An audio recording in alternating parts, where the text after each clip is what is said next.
Bonjour, je m'appelle Hélène Pereira da Silva. J'ai 78 ans et je vais vous raconter l'histoire qui a complètement transformé ma vie. Avant de continuer, je vous invite à liker cette vidéo et à vous abonner à la chaîne.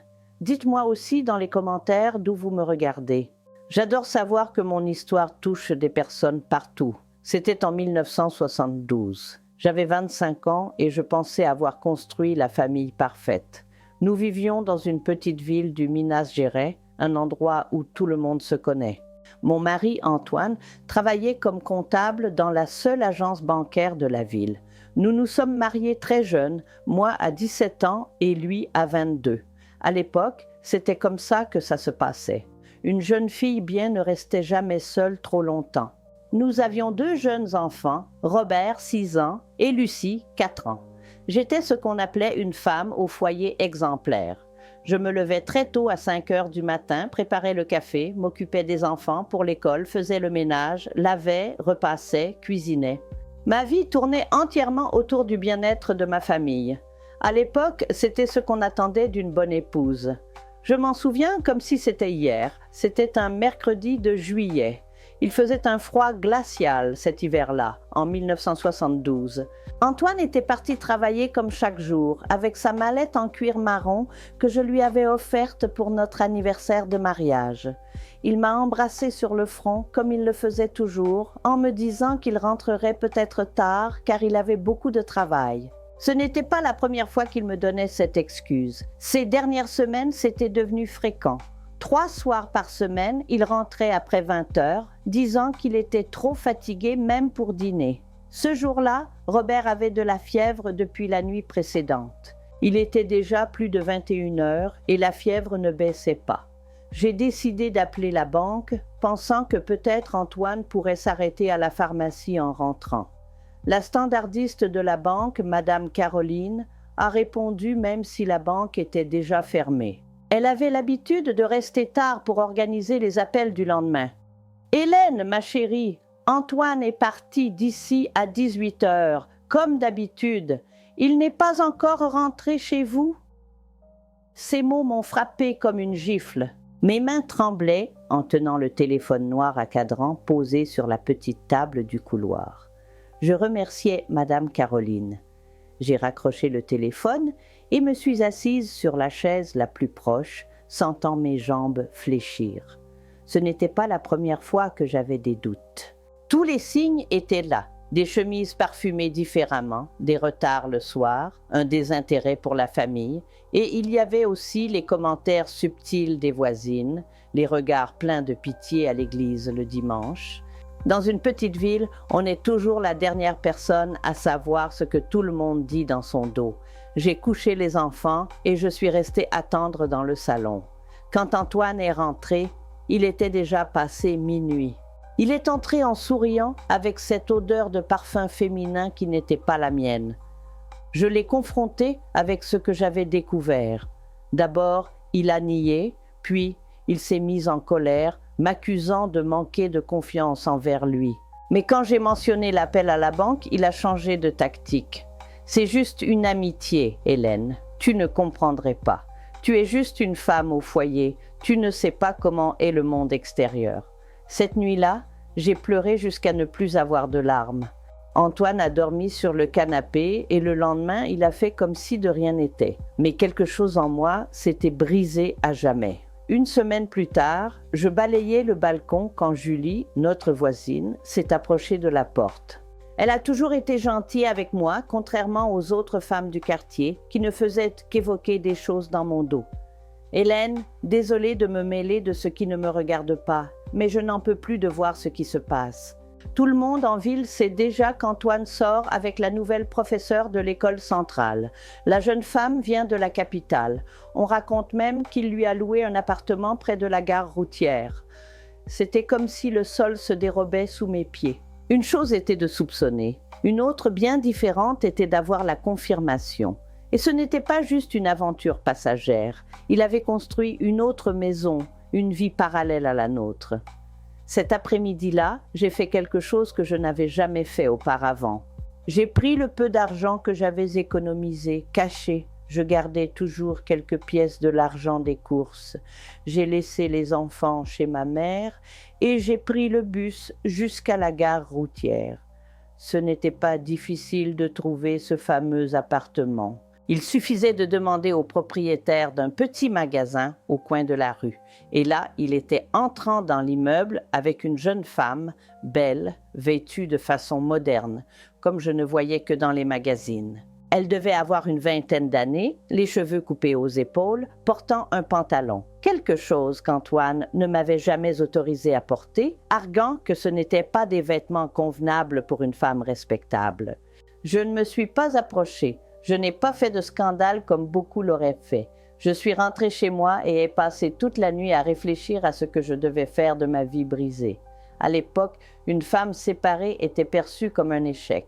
Le divorce n'existait même pas légalement au Brésil.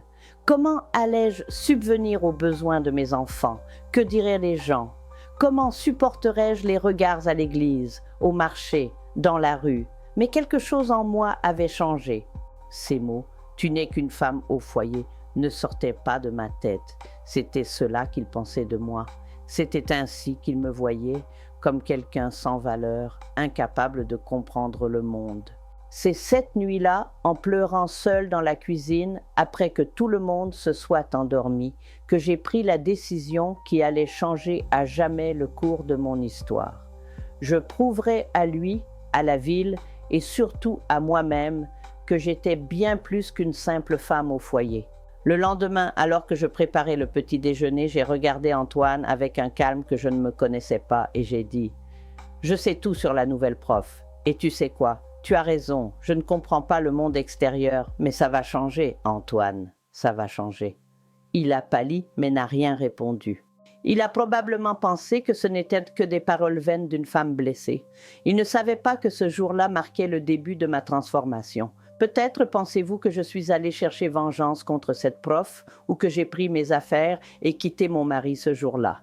Mais ce n'est pas ce qui s'est passé. En 1972, une femme de mon âge, avec 2 jeunes enfants et sans métier, avait peu d'options. Et j'ai toujours été du genre à réfléchir avant d'agir. Le matin qui suivit cette révélation, après qu'Antoine soit parti travailler et que les enfants soient allés à l'école, je me suis regardée dans le miroir de la coiffeuse. Mes yeux étaient gonflés à force de pleurer. Mes cheveux, toujours attachés en un chignon impeccable, semblaient sans vie. Je portais la même robe à fleurs à manches 3/4 que j'avais cousue 3 ans auparavant. Soudain, j'ai réalisé que je ne me reconnaissais plus dans cette image. « Hélène, me suis-je dit, tu n'as que 25 ans et tu as déjà l'air d'une femme de 50. » C'est alors que je me suis souvenue de Madame Mathilde, une femme qui donnait des cours particuliers aux enfants du primaire chez elle. Je l'avais toujours admirée. Elle était veuve, vivait seule et était respectée de tous. C'était quelque chose d'étrange pour une femme indépendante à l'époque.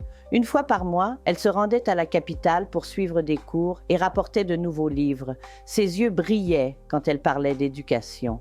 J'avais mis ma seule belle robe, celle que je réservais pour la messe du dimanche. Je m'étais coiffée et étais allée chez elle. Mon cœur battait si fort qu'il semblait vouloir sortir de ma poitrine quand j'ai frappé à sa porte. « Hélène, quelle agréable surprise !» dit-elle en m'invitant à entrer. « Y a-t-il du nouveau avec Robert? Il progresse bien dans ses leçons? »« Non, Madame Mathilde, je suis venue parler de moi. Je veux étudier, je veux devenir enseignante. » Elle m'a regardée avec ses yeux pleins de sagesse, m'a offert un café et a écouté mon histoire. Je n'ai pas parlé de la trahison. J'ai simplement dit que je devais construire un avenir autonome. Elle n'a pas posé de questions, elle a simplement hoché la tête. « Tu sais, Hélène, il n'est jamais trop tard pour apprendre. Tu as terminé le collège, n'est-ce pas? »« Oui, mais ça fait si longtemps, 8 ans. Je ne sais même pas si je me souviens de quelque chose. Je vais t'aider. Tu pourrais commencer par préparer le certificat du niveau secondaire. Si tu t'y mets sérieusement, dans 1 an, tu seras prête pour le concours d'entrée à l'école normale. » Elle m'a expliqué qu'il y avait une école normale à 40 km de chez nous. Il était possible d'y aller et d'en revenir en bus dans la même journée. Le cursus durait 3 ans. Mais, Madame Mathilde, comment vais-je expliquer ça à Antoine? et les enfants et l'argent pour les billets. Une chose à la fois, Hélène. D'abord, voyons si tu le souhaites vraiment. Je vais te prêter quelques livres. Étudie 1 heure par jour quand les enfants dorment. Dans un mois, on en reparlera. Je suis sortie de chez elle avec 3 livres lourds et une étrange sensation dans la poitrine. C'était de la peur mêlée à quelque chose que je n'avais pas ressenti depuis longtemps, l'espoir. Pendant un mois, j'ai étudié en cachette, après que tout le monde se soit endormi. J'ai réappris les mathématiques, le français, l'histoire. Tout semblait difficile au début. Mes yeux brûlaient de fatigue, mais quelque chose en moi me poussait à continuer. Je cachais les livres sous le matelas pendant la journée. Antoine n'a même pas remarqué ma nouvelle routine. Il continuait à rentrer tard, de plus en plus distant. Parfois, il passait tout le week-end dehors, disant qu'il allait pêcher avec des amis. Je faisais semblant d'y croire. Chaque mensonge de sa part était un carburant pour mes études. Un jour, ma fille Lucie m'a trouvée en train d'étudier. « Maman, pourquoi tu lis ce gros livre? C'est de l'histoire pour enfants? » « Non, ma chérie.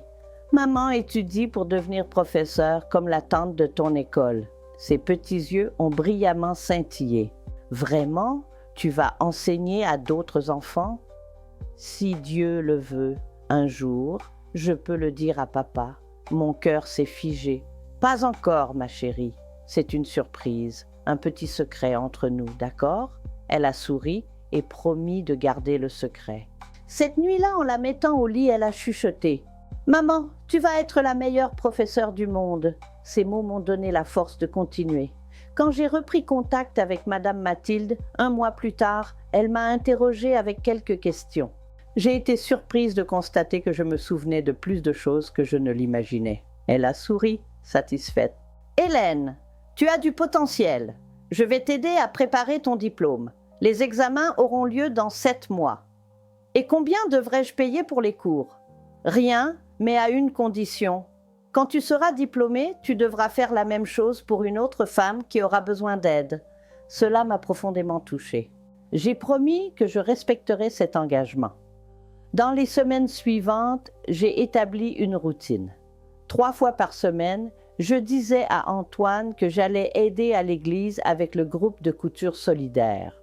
En réalité, j'allais chez Madame Mathilde pour étudier. Il ne posait même pas de questions. Il était tellement absorbé par sa vie parallèle qu'il ne remarquait presque pas mes allées et venues.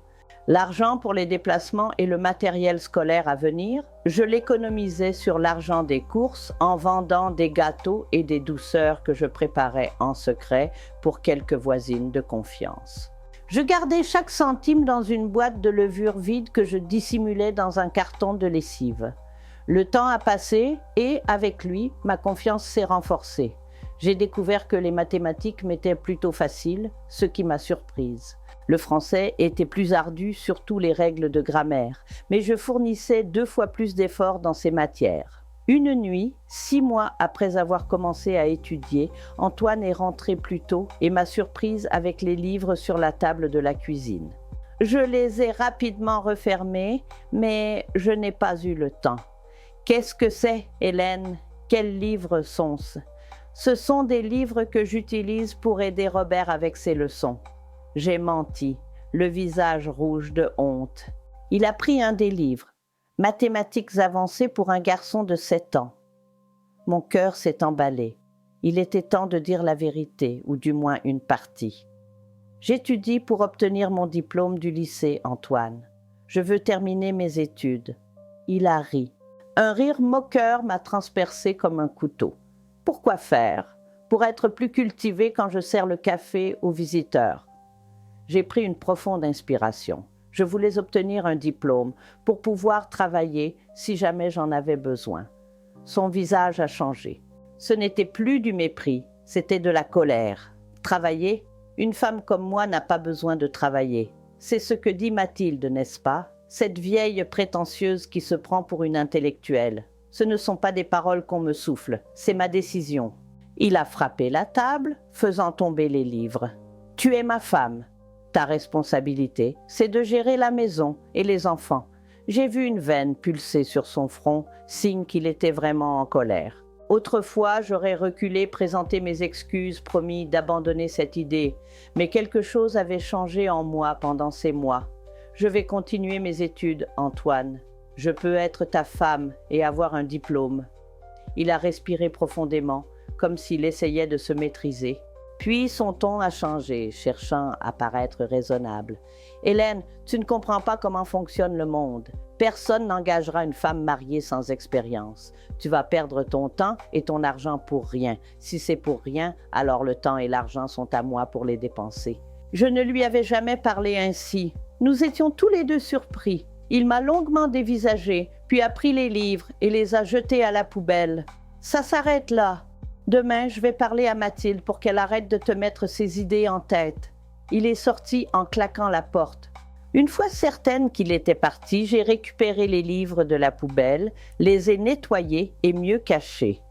Cette même nuit, Madame Mathilde a reçu la visite furieuse d'Antoine. Le lendemain, elle me l'a raconté. Il a crié menacé, dit qu'il allait me dénoncer au curé, au maire et je ne sais plus qui encore. Elle a ri, comme si ça pouvait m'atteindre. J'ai 65 ans, Hélène. J'ai déjà vu des hommes comme ton mari venir et repartir. Nous continuerons tes leçons. Et ce fut ainsi. J'ai commencé à étudier chez Madame Augusta, une amie de Madame Mathilde, qui habitait de l'autre côté de la ville. C'était plus loin, plus compliqué d'y aller sans être vue, mais j'étais déterminée. 2 mois plus tard, j'ai passé les examens du supplétif dans une ville voisine. J'ai dit à Antoine que j'allais rendre visite à ma tante malade. Lui, comme d'habitude, n'y a guère prêté attention. Peut-être était-il même content d'avoir la maison libre pour amener sa maîtresse. Le jour où j'ai reçu les résultats fut l'un des plus heureux de ma vie. J'avais réussi avec de bonnes notes dans toutes les matières. Je n'en ai parlé à personne, sauf à Madame Mathilde et Madame Augusta. J'ai caché le certificat dans la Bible, le seul endroit où je savais qu'Antoine ne regarderait jamais. J'avais maintenant mon baccalauréat en poche. Ce n'était que le début, mais je me sentais déjà différente. Je voyais l'avenir d'un autre œil. La prochaine étape serait le concours d'entrée pour l'école normale, qui aurait lieu dans 4 mois. Cette nuit-là, en regardant mes enfants dormir, je me suis promis que, peu importe ce qui arriverait, je ne lâcherais pas l'affaire. Je ne faisais plus cela seulement pour prouver quelque chose à Antoine ou pour avoir une indépendance financière. Je le faisais pour moi, pour Hélène, qui avait des rêves à 17 ans et qui les avait enterrés pour n'être que la femme d'Antoine. Cette Hélène se réveillait à nouveau et rien ni personne ne la ferait retourner au sommeil. Me préparer pour le concours d'entrée de l'école normale était comme gravir une montagne, portant 2 enfants sur le dos. Chaque page étudiée, chaque exercice fait était une petite victoire contre le temps qui manquait et la fatigue. Je me levais à 4 heures du matin pour étudier avant que la maison ne s'éveille. Je profitais du temps où les enfants étaient à l'école pour résoudre des exercices. Parfois, je m'endormais sur mes livres et me réveillais en sursaut, avec des marques de papier sur le visage. À la maison, l'atmosphère devenait de plus en plus tendue. Antoine ne cachait plus ses sorties. Il rentrait tard avec une odeur de parfum féminin. Parfois, il ne rentrait même pas pour dormir. Quand je l'interrogeais, il me regardait avec cet air de supériorité et disait « Une femme qui se respecte ne questionne pas son mari, Hélène. Tu devrais t'occuper davantage de la maison et moins des livres. » Chaque mot de lui était comme de l'essence sur le feu de ma détermination. Le concours d'entrée serait en décembre 1972. Il ne restait plus que quelques semaines. J'étudiais comme jamais, mémorisant des formules tout en lavant le linge, récitant des règles grammaticales en cuisinant. À l'approche de l'examen, une nouvelle secoua notre petite ville. La professeure avec qui Antoine avait une liaison était enceinte. J'en ai entendu parler par Julie, qui est venue me le raconter en courant. C'est pour que tu saches avant d'entendre ça, Hélène. Tout le monde en parle déjà. À cet instant, j'ai ressenti un vide dans mon ventre, non pas à cause de leur relation, dont j'étais déjà anesthésiée, mais pour ce que cela signifierait pour mes enfants. Ils auraient un demi-frère ou une demi-sœur, fruit d'une trahison. J'ai confronté Antoine ce même soir. Il n'a pas nié. Pour la première fois, j'ai vu une lueur de honte dans ses yeux. « Que veux-tu que je fasse, Hélène? Abandonner un enfant qui n'est même pas encore né? » « Non, ai-je répondu, avec un calme que je ne me connaissais pas. « J'espère que tu prendras tes responsabilités, mais ne pense pas que cela changera mes projets. Demain, je passe le concours d'entrée à l'école normale. » Il m'a regardé bouche bée. Et avec cette idée en tête, Hélène, mon Dieu, maintenant plus que jamais, que vont penser les gens? La femme d'Antoine qui étudie pour devenir enseignante pendant qu'il a un enfant avec une autre. Tu veux être la risée de tout le monde. Que vont dire les gens? J'ai répété ces mots lentement. C'est ça qui t'inquiète, n'est-ce pas?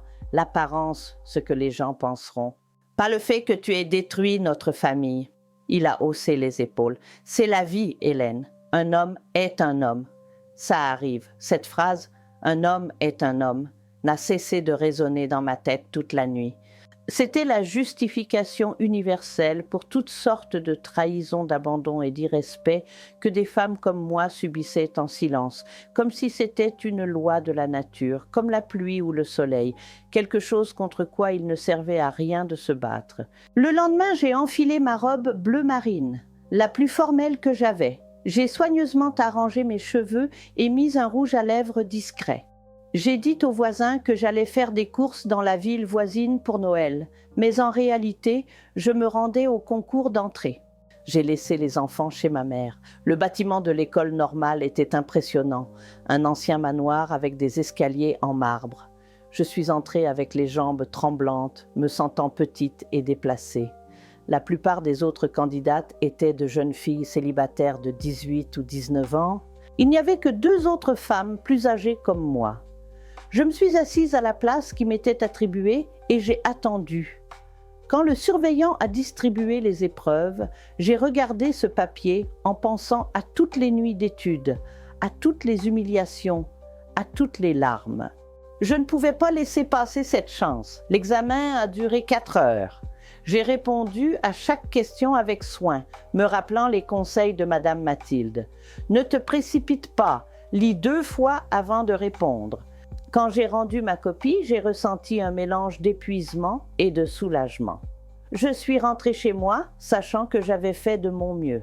Maintenant, il ne restait plus qu'à attendre. Les résultats seraient publiés en janvier, peu après le Nouvel An. Pendant ce mois d'attente, la vie à la maison est devenue encore plus difficile.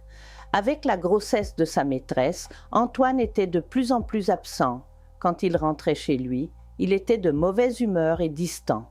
Les enfants se demandaient pourquoi leur père ne jouait plus avec eux, pourquoi il ne les emmenait plus pêcher le dimanche, comme avant. Lors de la semaine de Noël, nous préparions le réveillon quand Antoine est arrivé de manière inattendue en milieu d'après-midi. Il avait une expression que je n'avais jamais vue auparavant, un mélange de honte et de détermination. « Nous devons parler, Hélène. » J'ai envoyé les enfants dans le jardin et me suis assise à la table de la cuisine. « Jeanne est au 7e mois, a-t-il dit, en parlant de l'institutrice.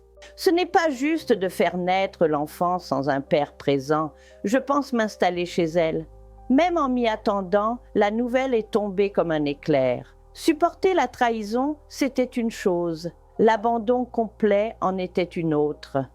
Et tes enfants ici, ils n'ont pas besoin d'un père présent ? Il a baissé les yeux.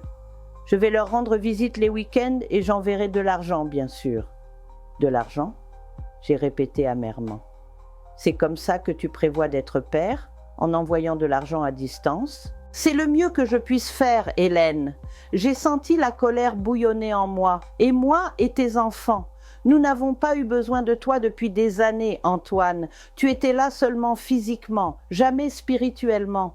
Au moins, maintenant tu es honnête. Il semblait soulagé par ma réaction. Il espérait probablement des larmes, des supplications. Mais cette Hélène n'existait plus. « Je m'en vais après le Nouvel An », a-t-il dit en se levant. « Tu peux garder la maison. C'est le minimum que je puisse faire. » « Je ne demande pas de faveur, Antoine. J'exige ce qui est mon droit et celui de mes enfants. » Il a acquiescé et est sorti. Je suis restée là, assise à la table de la cuisine, regardant la crèche que j'avais montée avec les enfants. L'image de la Sainte Famille semblait désormais une ironie cruelle. Cette nuit-là, après que tout le monde se fut endormi, j'ai pleuré en silence. Non pas pour la perte du mari. Ce deuil, je l'avais déjà fait il y a longtemps, mais pour la fin définitive de cette famille que j'avais rêvé de construire. Malgré tous mes efforts pour rester forte, la peur de l'avenir me hantait. Comment élèverais-je seule 2 enfants? Comment ferais-je face aux regards et aux commérages malveillants dans une petite ville où les femmes divorcées étaient vues comme des parias? Noël s'est écoulé dans un flou. J'ai essayé de garder les apparences pour les enfants, mais ils ressentaient que quelque chose n'allait pas. La nuit du Nouvel An, Antoine ne s'est pas présenté. Il avait dit qu'il était allé rendre visite à un oncle malade dans une autre ville. Encore un mensonge que j'ai encaissé en silence. Au cours de la première semaine de janvier 1973, j'ai reçu 2 messages qui allaient bouleverser ma vie. Le premier était une lettre de l'école normale, m'informant que j'avais été admise au concours d'entrée. Le second était l'annonce officielle d'Antoine. Il quitterait la maison à la fin de cette semaine. Quand j'ai reçu la lettre d'acceptation, j'ai couru chez Madame Mathilde. Je lui ai montré le papier, les mains tremblantes d'émotion. Je le savais, Hélène, je savais que tu y arriverais. Et maintenant, Madame Mathilde, comment vais-je faire pour étudier, m'occuper de mes enfants et gérer la maison toute seule? Elle a pris mes mains dans les siennes. Un jour à la fois, ma fille, un jour à la fois. Ce soir-là, j'ai annoncé aux enfants que j'avais été acceptée pour devenir professeure. J'ai aussi annoncé le cœur lourd que leur père allait vivre dans une autre maison pendant un certain temps. « Pourquoi, maman ?» a demandé Lucie, les yeux remplis de larmes. « Parce que parfois les adultes ont besoin d'espace, ma fille, mais il reste votre père et il viendra vous rendre visite. » Robert, plus âgé et plus sensible, m'a serré fort dans ses bras. « Ne pleure pas, maman. Je vais prendre soin de toi et de Lucie. » Ces mots d'un garçon de seulement 7 ans m'ont brisé le cœur. C'était moi qui devais prendre soin d'eux, pas l'inverse. 2 jours plus tard, Antoine a fait ses valises et est parti sans se retourner. Mes mains tremblaient quand j'ai fermé la porte derrière lui. Pour la première fois de ma vie d'adulte, j'étais vraiment seule. Les cours à l'école normale commenceraient en mars. J'avais 2 mois pour organiser ma vie. La première chose à faire a été de chercher un emploi. Avec seulement le certificat du supplétif, mes options étaient limitées. J'ai trouvé un poste d'aide à l'épicerie de M. Juvenal, travaillant à mi-temps pendant que les enfants étaient à l'école. Le salaire était modeste. À peine suffisait-il à compléter ce qu'Antoine envoyait pour les dépenses de la maison. Mais c'était un début, mon premier pas vers l'indépendance. Les semaines suivantes ont été une période d'adaptation. Je me levais à 5 heures, préparais le déjeuner, laissais le dîner prêt, préparais les enfants pour l'école, allais travailler à l'épicerie jusqu'à midi, revenais à la maison, faisais le ménage, aidais les enfants avec leurs devoirs et, le soir, quand ils dormaient, j'étudiais.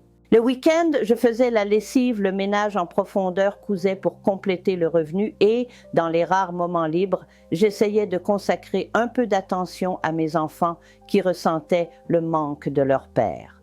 Antoine apparaissait de temps en temps, apportait des cadeaux coûteux, jouait avec les enfants pendant quelques heures, puis s'en allait, laissant un vide que je devais combler par des câlins supplémentaires et des histoires avant de dormir. Début mars, lorsque les cours ont repris, la routine est devenue encore plus chargée. 3 fois par semaine, je prenais le bus de 17 heures pour la ville voisine, assistais aux cours jusqu'à 22 heures et rentrais avec le dernier bus. Ces jours-là, je laissais les enfants chez ma mère. Je rentrais chez moi presque à minuit épuisée, mais avec un sentiment d'accomplissement que je n'avais jamais connu. À l'école normale, la plupart des élèves avaient l'âge d'être mes enfants. Au début, elles me regardaient avec curiosité ou mépris. Certaines enseignantes doutaient aussi de mes capacités, mais elles se sont vite rendues compte que je n'étais pas là pour plaisanter. J'étudiais avec une détermination qui en intimidait. Notes maximales, travaux impeccables, participation exemplaire en classe. Je ne me permettais pas d'échouer, je ne pouvais pas échouer. C'était ma seule chance de bâtir un avenir différent pour moi et mes enfants. Peu à peu, j'ai gagné le respect des enseignants et des camarades. Quelques jeunes filles ont commencé à me demander de l'aide pour leurs études. L'une d'elles, Martha, est devenue mon amie. Elle n'avait que 18 ans, mais une maturité rare pour son âge. « Hélène, m'a-t-elle dit un jour, tu es mon inspiration. Quand je serai grande, je veux être forte comme toi. » J'ai souri, ne sachant que répondre. Je ne m'étais jamais vue comme forte, juste comme quelqu'un qui essayait de survivre du mieux possible. La première année du cursus a été la plus difficile. Il y a eu des jours où j'ai pensé à abandonner, des jours où la fatigue était telle que je m'endormais sur les livres, des jours où les larmes coulaient sans prévenir quand j'entendais mes enfants demander quand leur père rentrerait.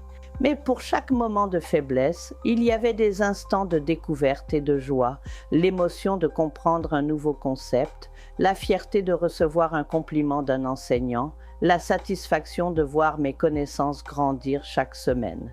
Et ainsi, entre larmes et sourires, entre nuits d'études et journées de travail, je continuais d'avancer.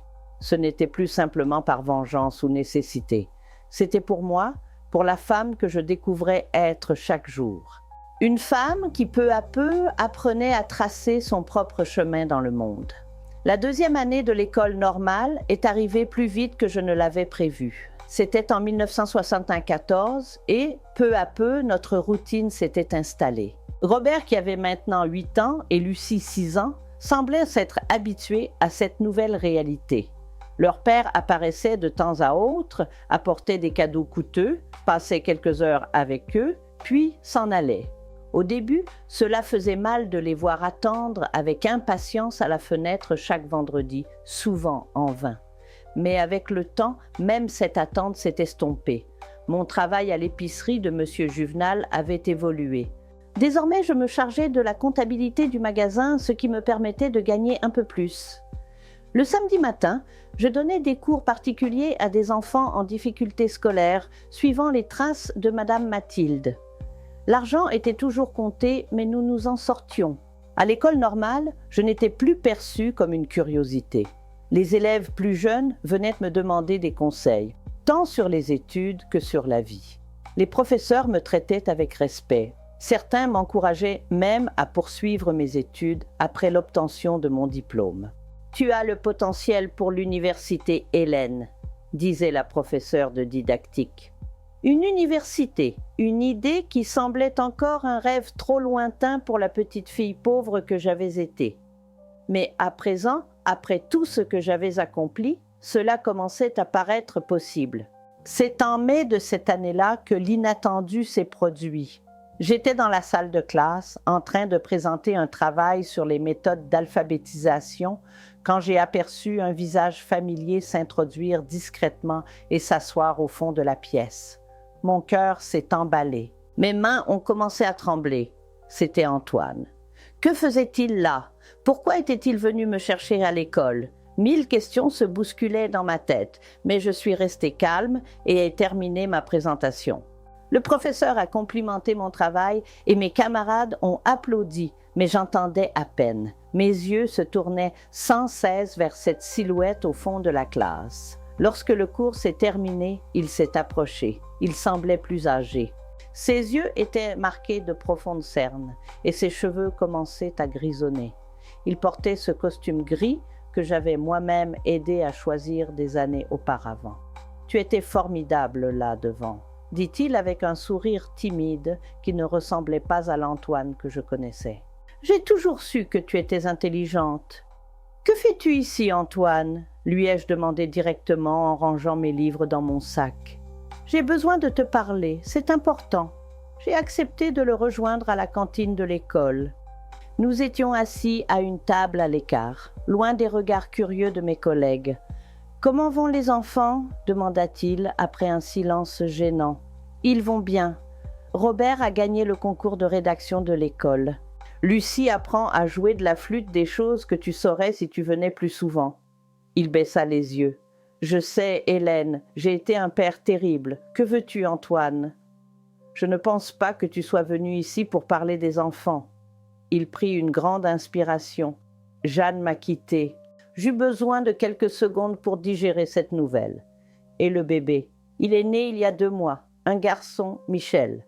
Elle a pris le bébé et est retournée chez ses parents à São Paulo. Elle a dit qu'elle ne supportait plus la vie à la campagne, qu'elle regrettait d'avoir laissé sa carrière dans la capitale pour me suivre. Je ne pus m'empêcher de sourire ironiquement. « Ah, donc elle a découvert qui tu étais vraiment. » Il semblait blessé par mes mots, mais ne répondit rien. Il hocha simplement la tête comme pour acquiescer. « J'ai été transféré de la banque, » continua-t-il. « Je vais à l'agence de Ribeirão Preto. C'est en fait une promotion. Et qu'est-ce que j'y gagne? Je voulais savoir si toi et les enfants souhaitiez venir avec moi. Nous pourrions tout recommencer, Hélène. Dans une grande ville, personne ne connaît notre histoire. Je peux louer une belle maison. Tu pourrais terminer tes études là-bas? » Je le regardais, incrédule. Après tout ce qu'il avait fait après avoir détruit notre famille, abandonné les enfants, m'ayant humilié à maintes reprises, il s'attendait à ce que je revienne à lui comme si de rien n'était. Tu es sérieux, Antoine? Tu penses vraiment que nous pouvons tout recommencer? Et que se passera-t-il quand une autre jeune et jolie professeure apparaîtra à Ribeirão Preto? Devons-nous tout recommencer encore? J'ai changé, Hélène. J'ai appris ma leçon. Non, Antoine, tu n'as pas changé. Tu es juste seul et effrayé. Et tu sais ce qui est ironique? Il y a 1 an, j'aurais accepté ta proposition. J'aurais tout lâché et je serais partie avec toi, juste pour garder la famille unie, pour donner à mes enfants un père présent. Mais maintenant, je sais que je mérite mieux. Il semblait sincèrement surpris par ma réponse. Dans son esprit, il s'imaginait probablement que j'étais impatiente de revenir vers lui, de retrouver la sécurité que le mari fournissait. « Que t'est-il arrivé, Hélène? Tu es différente. » Ce qui m'est arrivé, Antoine, c'est que j'ai découvert qui je suis. J'ai découvert que je peux élever mes enfants seul, que je peux étudier, travailler et avoir mes propres rêves. Que je n'ai pas besoin d'un homme qui me traite comme un objet jetable, qui me remplace par la première jolie fille venue. Mais les enfants, ils ont besoin d'un père. Ils ont besoin d'un père qui les respecte ainsi que leur mère, qui soit un exemple de caractère, pas quelqu'un qui abandonne la famille dès qu'une nouvelle passion surgit. Il est resté silencieux, jouant avec le sucrier, évitant mon regard. Pour la première fois, j'ai vu Antoine sans cette arrogance, sans cet air de supériorité. Il semblait petit, fragile. « Je t'aime encore, Hélène », a-t-il finalement murmuré. Ces mots, qui autrefois auraient fait battre mon cœur, sonnaient maintenant creux. Je n'ai ressenti ni colère, ni joie, ni tristesse, juste une indifférence apaisée. « Non, Antoine, tu ne m'aimes pas. Tu n'as jamais aimé. Ce que tu ressens, c'est la peur de te retrouver seul. C'est tout autre chose. » J'ai fini mon café, pris mon sac et me suis levée. Je vais rater le bus si je ne pars pas maintenant. Les enfants seront ravis de te voir ce week-end si tu veux venir. Il hocha la tête, trop fatigué pour répliquer. Je l'ai laissé là, assis seul dans le café, et je me suis dirigée vers l'arrêt de bus. Une étrange sensation m'a envahie. Ce n'était ni exactement du bonheur ni une victoire. C'était comme si un énorme fardeau s'était retiré de mes épaules, comme si j'avais enfin tourné la page d'un chapitre douloureux de ma vie. Dans le bus, regardant le paysage nocturne défiler par la fenêtre, j'ai réfléchi à quel point tout avait changé en si peu de temps. 1 an et demi auparavant, j'étais une femme au foyer, peu sûre d'elle, qui ne se définissait que comme la femme d'Antoine, la mère de ses enfants. Aujourd'hui, j'étais Hélène, étudiante, active, mère et une femme découvrant sa propre force. Antoine est venu chez nous le samedi suivant, comme je l'avais suggéré. Il avait apporté des cadeaux pour les enfants, passé la journée avec eux, les emmenant pêcher au bord du fleuve comme avant. Le soir, quand je les ai couchés, Robert m'a demandé « Maman, est-ce que papa va revenir vivre avec nous maintenant? » « Non, mon chéri. Ton père va déménager dans une autre ville pour son travail et nous n'allons pas partir avec lui. » J'ai hésité un instant. « Non, mon trésor, nous allons rester ici. Vous continuerez à aller à la même école avec les mêmes amis. Je vais terminer ma formation pour devenir enseignante, mais papa viendra nous rendre visite dès qu'il le pourra. » Il resta silencieux, absorbant l'information. Puis, à ma grande surprise, il dit « Je préfère comme ça, maman. Quand papa habitait ici, tu pleurais beaucoup. Maintenant, tu souris davantage. » Cette remarque venant d'un enfant de 8 ans m'a profondément émue. Mes enfants percevaient bien plus que ce que je pensais. Antoine a déménagé à Ribeirão Preto la semaine suivante. Il a promis de venir une fois par mois et d'envoyer de l'argent régulièrement pour les dépenses des enfants. Au début, il a tenu sa promesse. Puis, les visites se sont faites plus rares. Finalement, nous avons appris par l'intermédiaire de connaissances qu'il s'était remarié avec une jeune femme issue d'une bonne famille, fille d'un fermier de la région. La vie a continué. Mes journées étaient remplies de travail, d'études et de soins pour les enfants. Il n'y avait pas de place pour la solitude ni pour la compassion envers moi-même. Chaque petite victoire était célébrée. Une bonne note à l'école, une promotion au travail, la première fois où j'ai pu économiser pour m'acheter une nouvelle robe. À la fin de l'année 1974, alors que l'année scolaire touchait à sa fin, j'ai reçu une proposition qui allait encore une fois changer le cours de ma vie. La directrice de l'école où mes enfants étudiaient m'a convoquée pour une discussion. « Hélène, nous avons besoin d'un professeur adjoint pour l'année prochaine. Je sais que tu n'es pas encore diplômée, mais ta réputation à l'école normale est excellente. Les enseignants parlent très bien de toi. Souhaiterais-tu envisager ce poste? Le salaire n'est pas très élevé, mais cela te permettrait de quitter l'épicerie et de te consacrer davantage aux études. » Je n'en croyais pas mes oreilles. C'était une chance en or. Travailler dans une école même avant d'avoir obtenu mon diplôme. Le salaire, bien que modeste, était supérieur à ce que je gagnais à l'épicerie et avec les cours particuliers réunis. Et surtout, j'aurais les mêmes horaires que mes enfants. Je pourrais les accompagner à l'aller comme au retour en suivant de près leur éducation. Mais il me reste 1 an et demi de formation, ai-je objecté. Ce ne serait pas la première fois que nous engageons quelqu'un encore en formation? La directrice répondit avec un sourire. « Tu as déjà prouvé que tu as le talent et la détermination nécessaires. Le diplôme viendra en temps voulu. Ce dont j'ai besoin, c'est de quelqu'un d'aussi déterminé et intelligent que toi. » J'ai accepté la proposition sur le champ. La sensation d'entrer enfin sur le chemin que j'avais choisi était indescriptible. Quand j'ai annoncé la nouvelle à Madame Mathilde, elle m'a prise dans ses bras, les larmes aux yeux. « Tu vois, Hélène, je t'avais dit que tu y arriverais. Ce n'est que le début. » Ce soir-là, assise sur le balcon de ma maison, en regardant les étoiles dans le ciel clair de l'intérieur, je me suis autorisée à rêver de l'avenir. Un avenir qui, pour la première fois, semblait radieux et plein de promesses. Un avenir que je construisais moi-même de mes propres mains, avec ma propre force. La fille timide, qui un jour avait rêvé d'un prince charmant, s'était transformée en une femme qui avait découvert qu'elle pouvait être l'héroïne de sa propre histoire. Et cette découverte, ce pouvoir que personne ne pourrait jamais me retirer, valait plus que n'importe quel conte de fées. Janvier 1975 est arrivé avec la chaleur intense, typique de l'été brésilien. J'ai commencé mon travail comme assistante d'enseignement à l'école municipale Monteiro Lobato, celle où mes enfants étudiaient. Ma mission consistait à soutenir l'enseignante titulaire de la 2e année, à aider les élèves en difficulté à corriger les devoirs et parfois à la remplacer si nécessaire.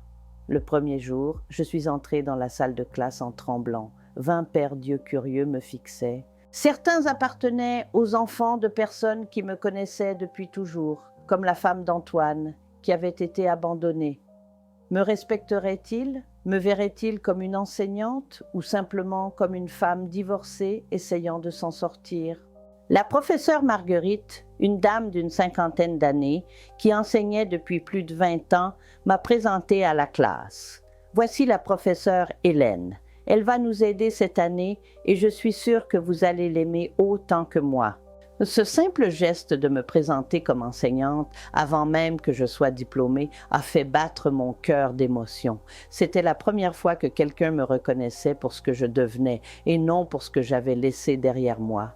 Les premières semaines ont été un tourbillon d'apprentissage. J'observais attentivement comment Marguerite gérait la classe, comment elle s'adaptait aux différences entre les élèves. comment elle transformait des concepts complexes en jeux faciles à comprendre.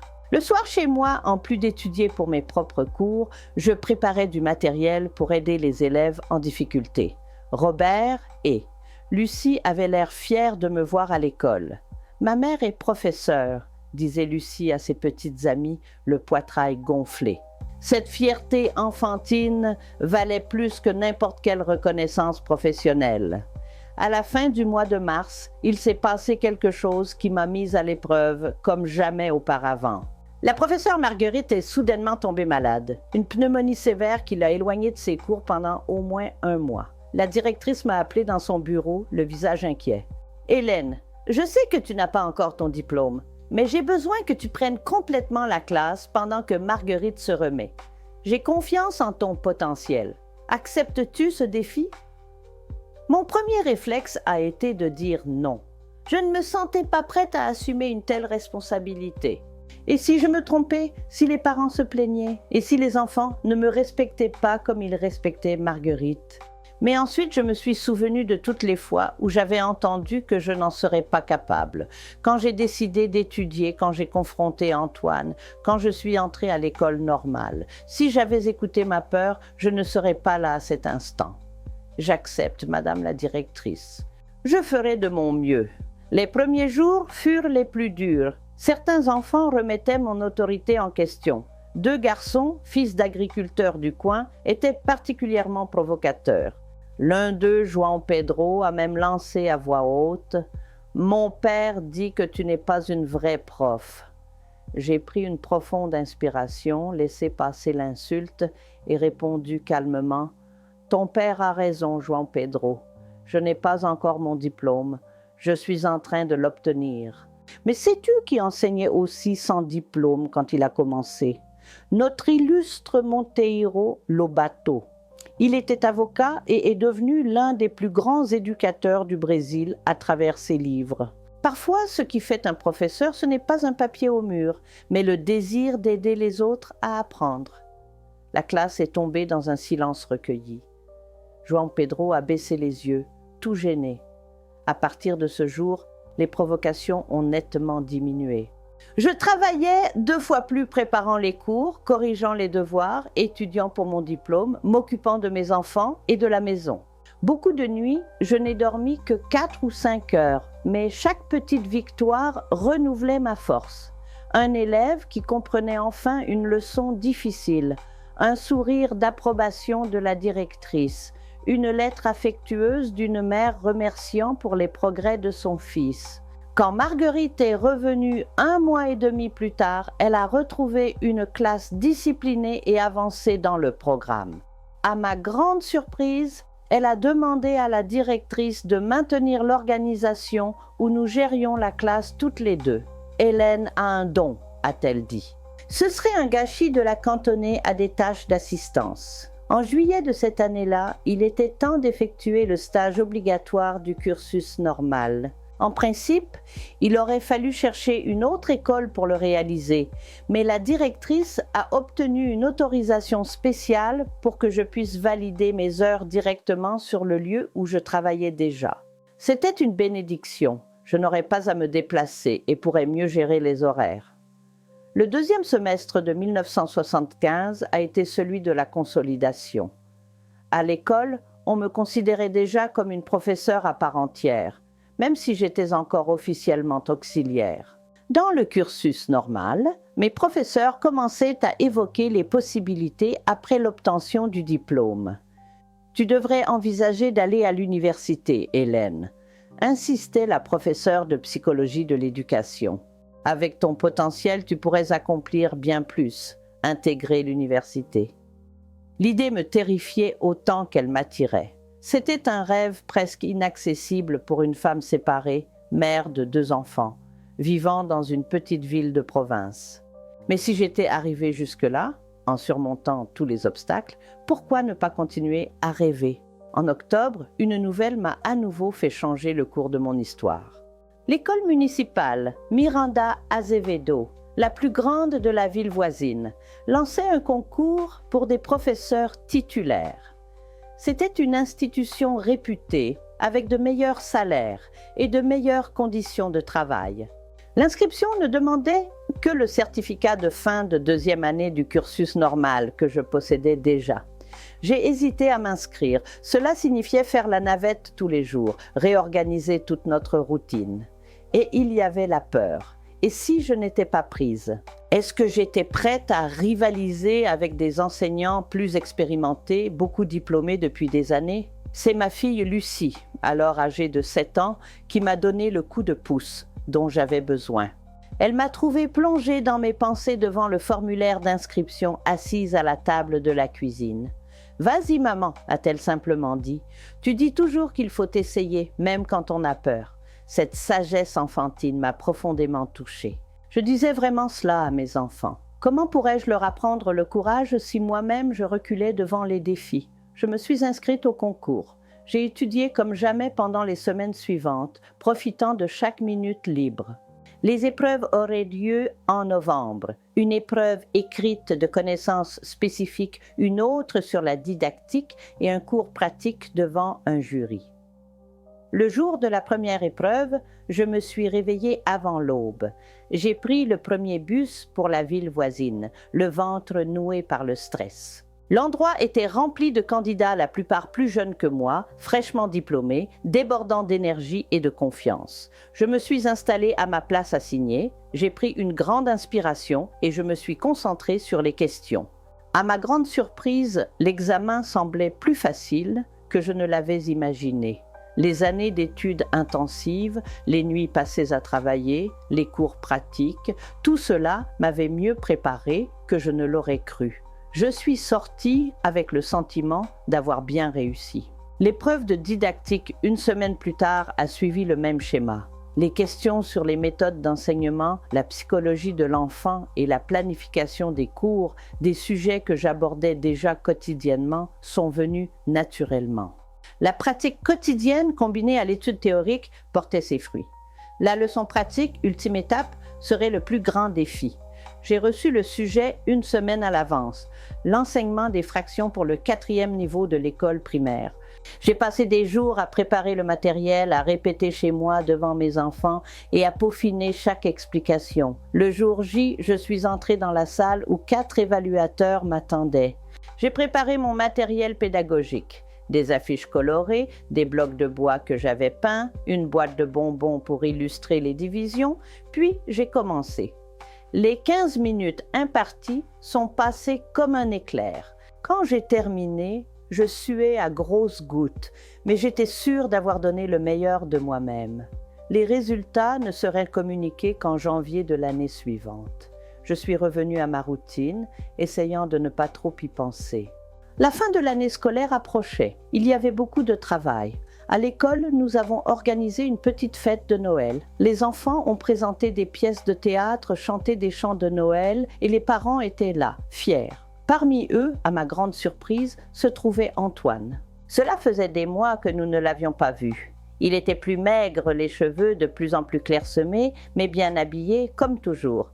Après la représentation, il est venu vers moi. « Les garçons étaient géniaux », a-t-il dit avec un sourire un peu gêné. Robert a beaucoup de talent pour le théâtre. Oui, il a beaucoup répété, ai-je répondu poliment. Je ne ressentais plus ni colère, ni rancune, juste une étrange indifférence. C'était comme si Antoine était un personnage d'une histoire que j'avais lue il y a longtemps. « J'ai entendu dire que tu avais passé le concours pour Miranda Azevedo », a-t-il commenté alors que nous quittions l'auditorium.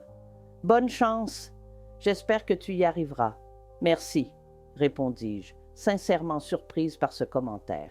Il hésita, comme s'il voulait dire autre chose, mais se contenta de dire au revoir et s'en alla. Plus tard, Lucie me raconta qu'il avait demandé si elle et son frère voulaient passer les vacances de janvier avec lui à Ribeirão-Preto. « J'ai dit que j'irais seulement si Robert était aussi là, » expliqua-t-elle. Robert, toujours protecteur, avait refusé l'invitation. « Je ne veux pas laisser maman seule, » dit-il. Mon cœur se serra à cette déclaration. Parfois, je me demandais si je ne chargeais pas trop mes enfants avec des responsabilités qu'ils n'étaient pas encore prêts à porter. « Vous pouvez y aller, mes chéris, » leur dis-je ce soir-là. Maman ira bien, vous méritez de vous amuser pendant les vacances. Après beaucoup de discussions, ils acceptèrent de passer 2 semaines de janvier avec leur père. J'ai préparé leurs valises, fait des listes de recommandations et essayé de dominer ma peur de les voir partir. C'était la première fois que nous serions séparés aussi longtemps. Le jour où Antoine est venu les chercher, je me suis retenue de pleurer. Je les ai enlacés comme si c'était pour toujours. J'ai respiré profondément l'odeur de leurs cheveux. J'ai gravé dans ma mémoire leurs sourires enthousiastes à l'idée du voyage. Ils seraient donc partis jusqu'au 20 janvier, 2 jours avant l'annonce des résultats du concours. Ces 2 semaines sans mes enfants furent étranges. La maison semblait trop grande, trop silencieuse.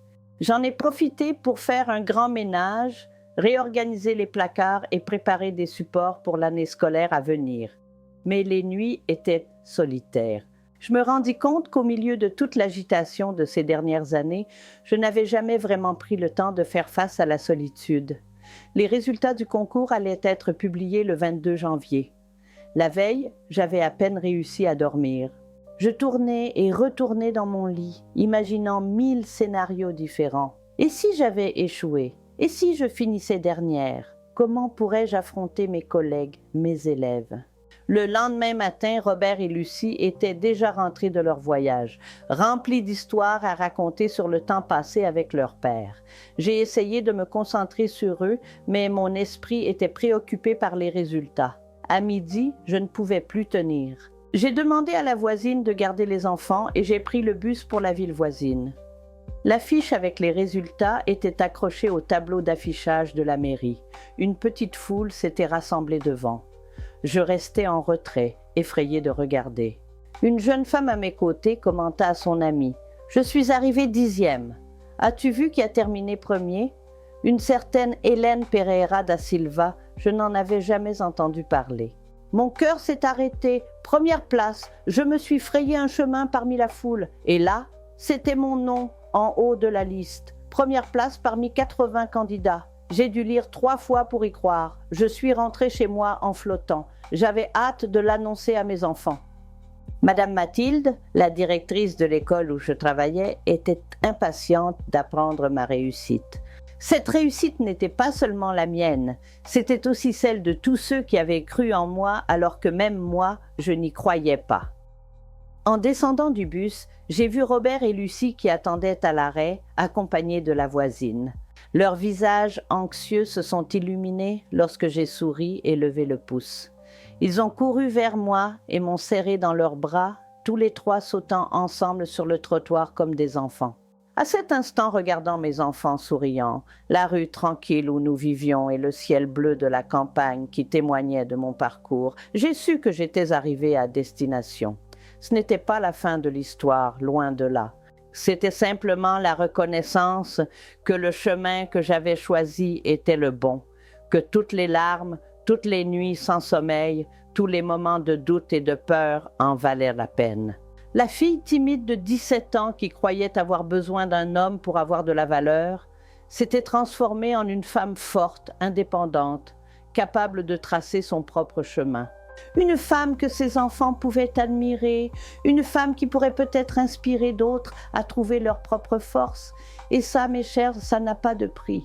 Eh bien, mes chers, si vous avez aimé mon histoire, n'oubliez pas de liker la vidéo, de commenter et de vous abonner à la chaîne pour plus de vidéos comme celle-ci. À la prochaine. M. Sio.